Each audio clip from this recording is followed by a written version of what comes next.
Bonjour à tous et merci de nous retrouver pour l'intégrale de la revue de presse. Aujourd'hui, nous sommes à nouveau avec M. Honora de Yedagne, journaliste et ancien directeur général de Fraternité Matin. Bonjour, très cher. Bonjour. Merci de répondre à nouveau à notre invitation. Avec vous, comme on l'a fait la dernière fois, on va décortiquer les sujets traités par les titres que nous avons retenus, les titres de l'actualité. Eh bien, on démarre avec la question de la cherté de la vie qui occupe tous les discours en ce moment, partout en Côte d'Ivoire.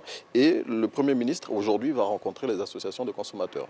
Oui, bon, je ne sais pas ce que ça va donner, mais toujours est-il qu'on note que le gouvernement tente de prendre à bras le corps les préoccupations des Ivoiriens. Oui. Et comme j'ai eu à le dire il y a la semaine dernière ou lundi dernier, la préoccupation aujourd'hui, c'est de savoir si on doit toujours être dans la réaction ou mettre tout en œuvre pour que le gouvernement soit à la hauteur de ce que la Côte d'Ivoire est. Parce que nous sommes quand même un pays tropical.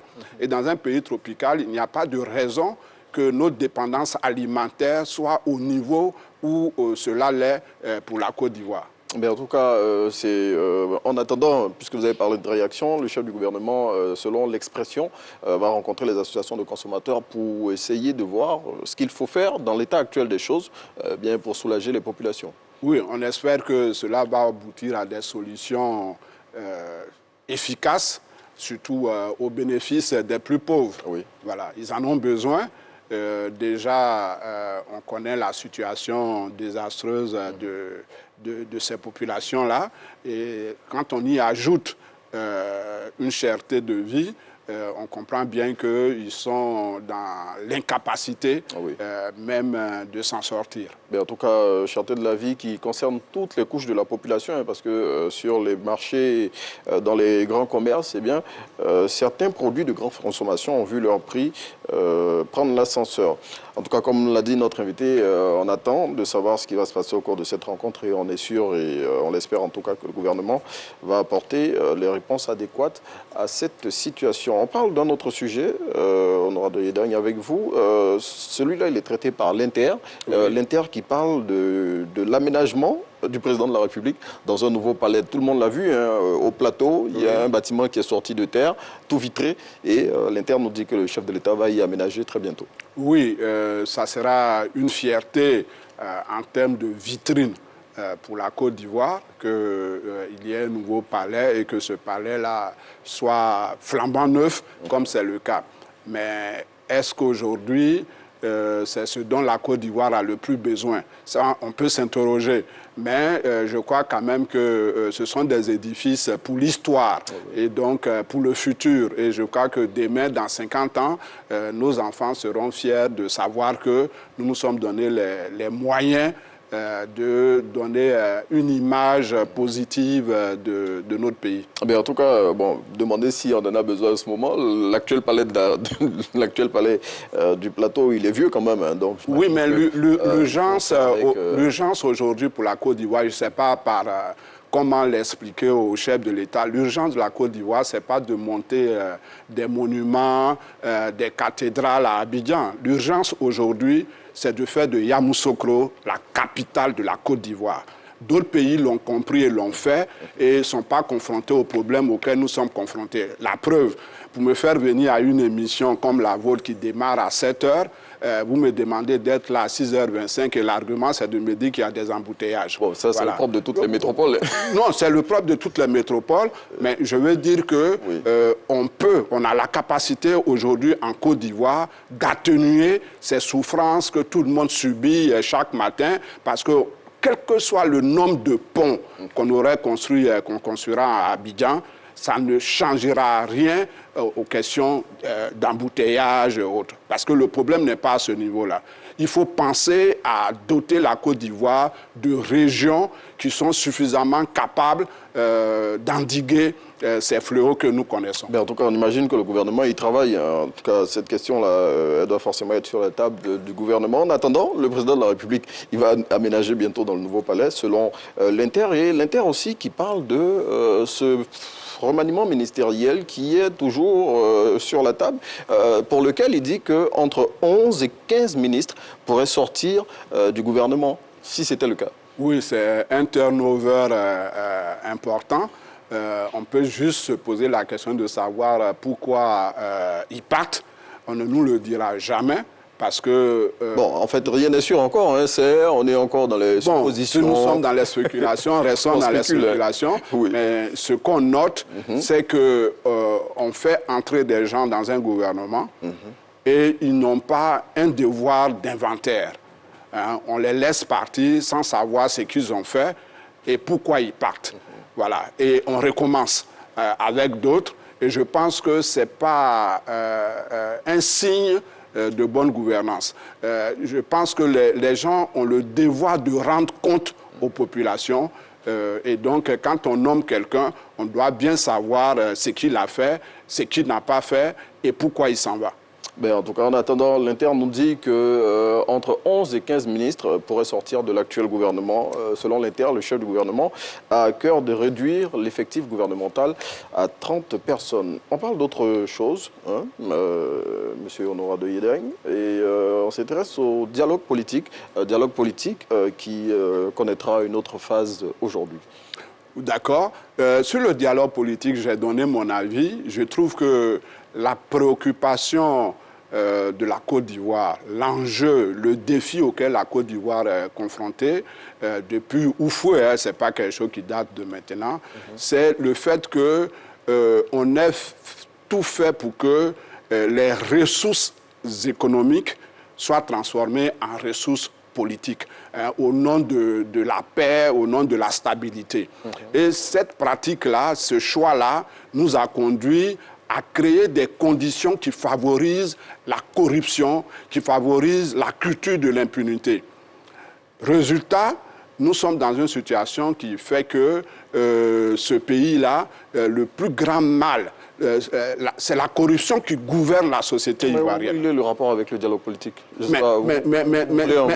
Voilà. Ce que je veux montrer, c'est que il ne sert à rien d'aller faire un dialogue politique si on ne s'attaque pas à la cause réelle qui fait que tous les jours, le dialogue politique est au rendez-vous de la vie politique en Côte d'Ivoire. Oui, parce que le dialogue politique, c'est un mauvais... Les questions d'élection...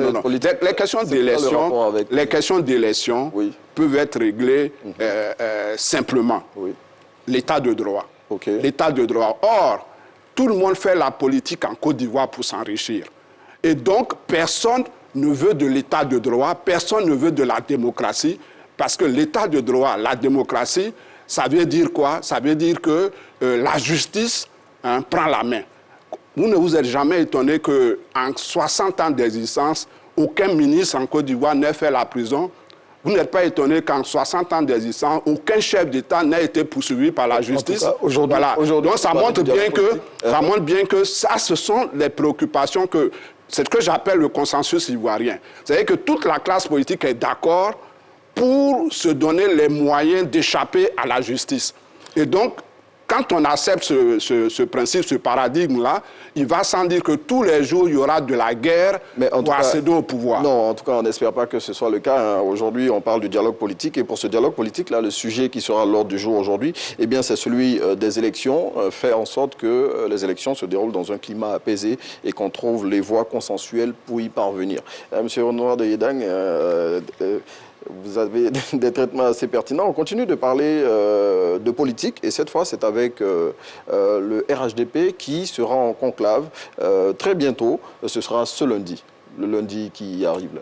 Voilà, c'est un conclave attendu, puisque en même temps qu'on parle de réaménagement du gouvernement, on parle aussi de réforme au niveau du RHDP et on aimerait bien savoir aujourd'hui quels sont les acteurs clés qui vont prendre le pouvoir au RHDP et qui, si je comprends bien ce que le chef de l'État a dit, seront sans doute ceux-là qui pourront éventuellement lui succéder. Il a parlé d'une demi-douzaine. Hein. Une demi-douzaine, ça peut être un signal. On peut commencer déjà à décrypter, à regarder qui occupe tel poste, qui ne l'occupe pas, et ça peut rassurer les uns et les autres, et peut-être éviter inquiéter aussi, mais toutes ces batailles autour de la succession-là, qui ne fait que commencer, pourraient peut-être déjà être apaisées. En tout cas, conseil politique qui va se tenir ce lundi, selon le quotidien Le Matin, conseil au cours duquel, bien évidemment, la question de la succession du chef de l'État, Alassane Ouattara, sera l'un des points abordés aussi. Ils parleront du réaménagement du rassemblement des eaux-fouettistes pour la démocratie et la paix. On s'intéresse au Conseil des ministres qui s'est tenu hier, un Conseil des ministres au cours duquel plusieurs sujets ont été abordés comme d'habitude. Et parmi ces sujets, bien évidemment, il y a la question de la lutte contre la vie chère et d'autres sujets aussi, tels que la mise à l'écart de certaines structures de l'État de Côte d'Ivoire. On a parlé notamment de la Société de gestion du patrimoine immobilier de l'État, la SOGEPIE, qui va disparaître, et d'autres structures aussi qui vont se fondre dans une nouvelle. D'accord. Je prends le cas de la SOGEPIE, le patrimoine de l'État. On aimerait bien savoir, au moins un audit, quels sont les éléments constitutifs du patrimoine de l'État en Côte d'Ivoire. Nous savons tous et nous soupçonnons fortement qu'il y a une bonne partie de ce patrimoine-là qui a dérivé dans le privé, chez des gens qui en avaient la gestion. Jusqu'à aujourd'hui, personne ne cherche à en faire un audit pour nous dire exactement à combien s'élève ce patrimoine, qu'est-ce que ça vaut. Et chaque fois qu'on regarde, quand vous circulez partout, vous allez vous rendre compte que l'État va louer des habitations, des appartements parfois même, des villas pour loger des institutions de l'État. Alors qu'il y a un vaste patrimoine dont l'État s'est doté, et il y a lieu qu'on sache plus ou moins où est-ce que ce patrimoine-là se trouve, à qui ça appartient exactement, qu'il en a détourné une partie. Voilà. En tout cas, j'imagine que c'est pour régler cette question qu'une nouvelle société va être créée, va être mise en place, eh bien, pour mieux structurer la gestion du patrimoine immobilier de l'État de Côte d'Ivoire. Pour parler du Conseil des ministres, si vous permettez, oui. Il a été annoncé la 12e édition du marché des arts et du spectacle d'Abidjan du 5 au 12 mars 2022. Le porte-parole du gouvernement, dans son compte-rendu du Conseil des ministres d'hier, en a parlé. Et puis aussi, il y a un sujet très important qu'on a noté, c'est le prix des produits sanguins qui a été homologué à 3 000 francs CFA maintenant, tant dans les établissements publics que privés. Alors, je peux vous dire, c'est une bonne nouvelle que le sang en Côte d'Ivoire soit régulé, que le prix du sang soit régulé. Le problème, qui va contrôler le respect du prix qui a été fixé? Bon, en tout cas, si le prix a été fixé, on imagine que le gouvernement va prendre des dispositions pour que... On espère, parce que c'est un enjeu trop important pour qu'on joue avec. Oui. C'est un enjeu trop important. Aujourd'hui, trop de spéculation. Il y a des gens qui se sont enrichis sur le dos des Ivoiriens. On leur donne le sang gratuitement. Et à la fin, c'est l'objet de trafic entre agents de la santé. Il faut aller demander pardon pour avoir du sang. Il faut connaître quelqu'un pour avoir du sang. Et on doit y mettre fin. Et je pense que cette mesure-là est une mesure qui vient à son heure. Oui. Et que j'invite donc les consommateurs, la société ivoirienne à regarder de très près le respect de cette mesure-là. En tout cas, très bonne nouvelle pour toutes les personnes qui se trouvent dans des situations où elles ont besoin de sang. On termine avec vous, M. Honora de Yedagne, avec cette question de l'agrobusiness et le procès des dirigeants des différentes structures qui géraient cette question. Eh bien, leur procès va reprendre bientôt. Alors, à propos de ce procès, j'ai deux choses à dire. La première chose, c'est de noter que nous restons toujours dans la réaction, plutôt que dans la prévention. Je pense que nous sommes dans une société de l'ignorance. Et donc, l'écosystème digital, numérique, national permet d'avoir des personnes qui créent des métiers, qui créent du business.